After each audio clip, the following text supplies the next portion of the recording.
தமிழ்நாடு பேரூராட்சி பணியாளர் சங்கத்தின் சார்பில் நடைபெறுகின்ற உண்ணாவிரத போராட்டம் தமிழக அரசிடம் பல்வேறு கோரிக்கைகளை வலியுறுத்தி 3 ஆண்டு காலமாக எங்களுடைய பேச்சுவார்த்தை நடத்தியுள்ளோம்.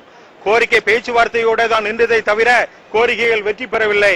எனவேதான் நாங்கள் உண்ணாவிரத போராட்டத்திற்கு தள்ளப்பட்டுள்ளோம்.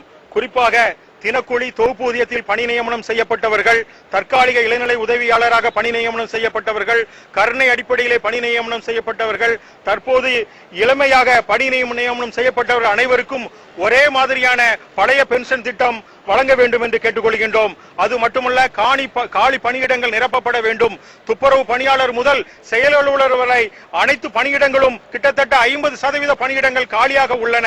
எனவே அவர்களை பணிவரன்முறை செய்யப்பட வேண்டும்.